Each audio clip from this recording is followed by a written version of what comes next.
Good day, everyone, and welcome to my space. This is a space where we elevate, we edify, and we encourage. I just saw the saddest thing that any human being would ever want to see on the internet, and it kills me. It kills me when I see people bring conflicts to social media, because this is a space where we edify and we encourage. I wouldn't play that video here, but it's a really sad situation. This is a pastor.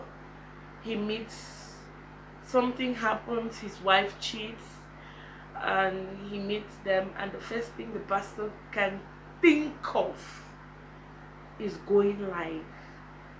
Like, we expect these things for people in the world, not for people in Christ. Like, you meet, even if it's not your wife, a fellow sister or brother in Christ doing something wrong, and the first thing you think of doing is going live on social media. For what? Social media is a tool, because if not of social media, I wouldn't be here doing this video right now. But I feel like social media has been abused. The use of social media has been abused. Like, how do you do that? How do you do that to your own wife? And now this lady comes up with her own part of the story. Her husband is never there. He travels long journeys and is never there to satisfy her, and she's been starving. He goes for 8 months, go for 1 year, stated the number of times they met and all of that. She needed someone to talk to, she needed and the person that gave her that was the pastor's brother.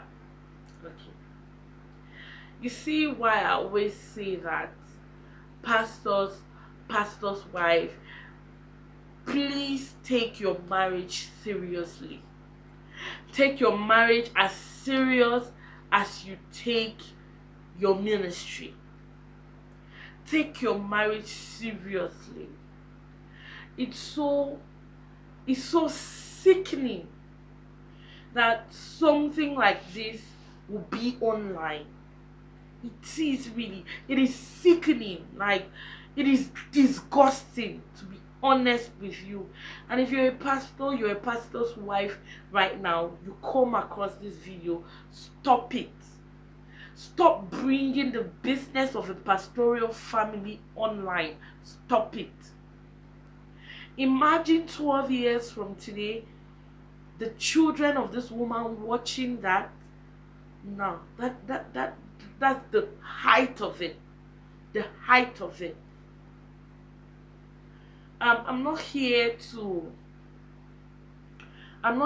crucify and to justify, or to justify. No, that's not why I'm here. I'm not even here to talk about all of that. I'm just here to say stop bringing your marital issues to social media. Stop it. It doesn't help you. It doesn't solve your problems. It doesn't add anything to your problems. It doesn't. The next group of people I want to talk to are those who have seen pastoral families as people that they can pray, that you can pray on them. Pray as in PREY. You can pray on them. May God forgive you. You know, when you sit and you imagine things about pastors' families and you say them, do you know that these pastors actually have children who watch this and it has effect on them? If you doubt what I'm saying, let's watch this very short clip of Duncan Williams' son in an interview. How did you feel anytime you Listen to because what your he dad? said. I mean, growing up, your dad was always in the news. Yes, I Whether was. newspapers or Yeah, TV. I. What was the impact of that? It was a very bad impact. I remember for many years, every morning, when we were going to school, the driver would be given, at that time, it was about 5 Ghana cedis to buy every newspaper he saw of my father and that was done for many years. And I remember the person who did it Every day. every single day, Monday to Friday, when we were going to school. I was then going to a school in Agbelempe. So when you hit the Jolu main road, which is now the Is it N1, Lincoln? yes, Okay. which is now the N1.